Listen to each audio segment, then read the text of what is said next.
Hey everyone, it's the Ioniq guy, and I come to you today with new information directly from Hyundai about the 12-volt battery issue that's been ongoing, and today's video is a follow-up to last week's video about what their findings were thus far in that investigation. So if you want to know more about what's going on with the 12-volt battery issues, stay tuned.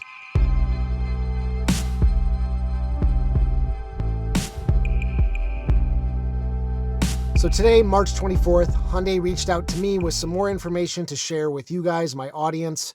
And this is all about the 12-volt battery draining issues, dead 12 volts, cars not starting, and the alike.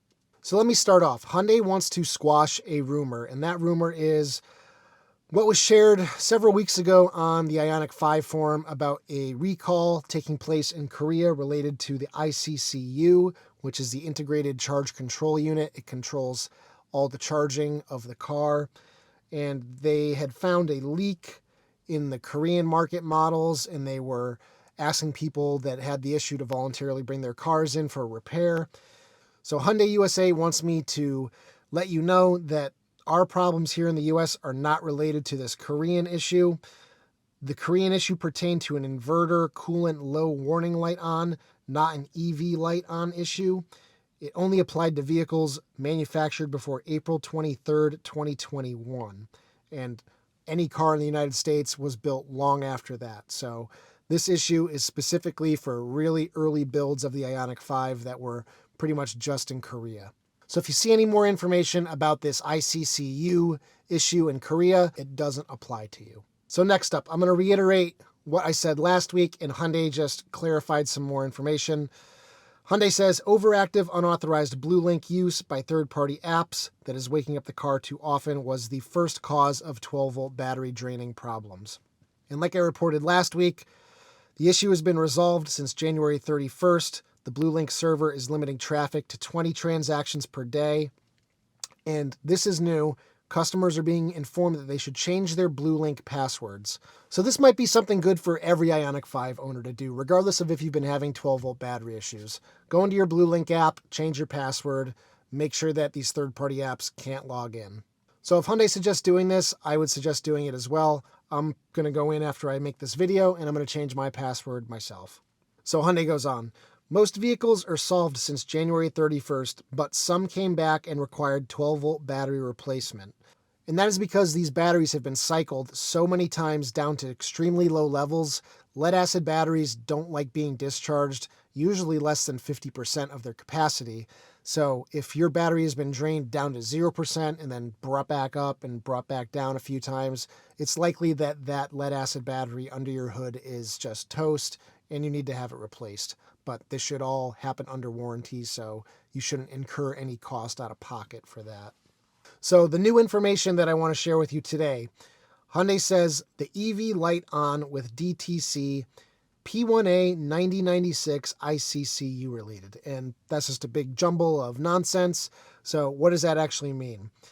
ICCU and ICCU fuse has to be replaced to resolve this issue. Some vehicles also incurred DTC, and DTC stands for Diagnostic Trouble Code. So when you plug something into the OBD2 port and scan for codes, this is how this is being found. Some vehicles also incurred DTC P1B77 as a result of the ICCU, Integrated Charge Control Unit, failure if only ICCU fuse was replaced without replacing ICCU together. And vehicles that were experiencing that trouble code, P1B77, also required a power relay assembly in the EV battery to be replaced. So this is all new information. So it sounds like it's related to just a fuse. Now, I don't know where this fuse is. So this is pretty big news that they're finally admitting that it is an ICCU failure. Hyundai makes this part themselves, so they're not relying on a third party. So there's nobody else to blame other than Hyundai for this part failing. But this has been rumored for a long time. Many people have had their ICCUs already replaced. I've seen it on Reddit a lot. I've seen it on the forums a lot. So they've known about it internally for a while, and the technicians have been replacing them. So I think what's most notable here is that even if you had your ICCU replaced, but they didn't replace that fuse as well, you could still continue having issues, or if they didn't replace this relay that's in the battery pack. So if you've had your ICCU replaced and still have ongoing issues, this sounds like it's probably your problem. So you're going to want to go to your dealership and talk to them and find out if they've been flowed down this information directly from Hyundai yet. Luckily, I have seen that as of late, it seems like the replacement ICCUs are fairly easy to get. The lead times aren't too bad. So if you do have to drive another car, you won't have to do so for very long, but don't quote me on that. That's just what I've been seeing on social media. I already checked both fuse panels in the car under the hood and under the driver's knee, and neither of those panels show an ICCU fuse, so it's not user accessible. It's something that a dealership would have to do on your behalf. So this is good information to know. This definitely shows that Hyundai's doing their due diligence and investigating. So since they now have this information and they're providing it to me, I certainly hope that the regional service technicians are flowing it down to the local technicians and everybody else who needs to be in the loop at service centers. So this is all good. It's a step in the right direction for people who've been experiencing issues. Sounds like something is able to be done. So what I'm most interested in is finding out if those of you who've had dead 12-volt issues, if you take something like an OBD2 port scanner, plug it in, and in the car scanner ELM app, you can go ahead and run a diagnostic trouble code scan, and it will turn up whatever codes the car is throwing. So if you have 12-volt issues and you have a scanner of some type, come back to this video or my Facebook group and leave a comment and let us know if you found P1B77 trouble code. And if you do, then bring your car to the dealership because it sounds like there is a resolution for it. So I just went ahead and I checked my car, and I don't have any codes that are even remotely close to that specific code, so I'm not having the issue. Now, I have noticed in the last month or two that a lot of the time when I come to get in my car, when it's in the garage, I'm noticing that that yellow dashboard light that tells you when the 12-volt battery is being charged is on quite often. So I'm starting to worry a little bit that I might have this issue. But I do have a little peace of mind because I do have a 12-volt battery jumper that I keep in my front trunk. So if I do experience it, I should at least be able to get the car going again and then get it to the dealership to fix this specific issue.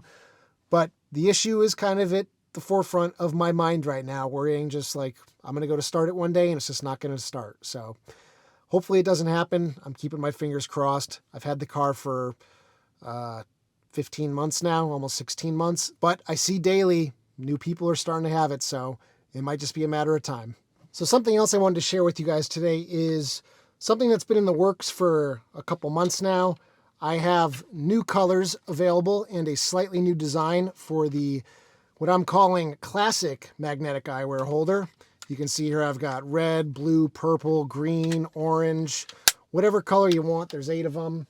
And those are available for the same existing price of $20. And something that I'm most excited about is a completely rethinking of my design.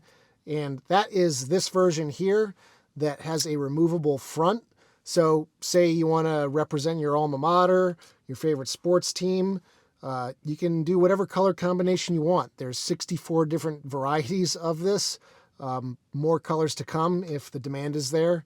But yeah, I think this is a really fun way to represent a little more of your personality on your dashboard than just the black or the gray that I've been selling for a year. So be sure to check these out at my website, ioniqguy.com. If you're international, check out my Etsy store at the link in the description. But yeah, these are available for $21, and the extra color inserts are $4. I'm also working on a version specifically made for Ray-Ban aviators and other really thin wire type glasses. So be on the lookout for those if you're somebody who likes aviators. But anyway, guys, if you like today's video, give it a thumbs up, and I'll see you in the next one. Take care, everyone.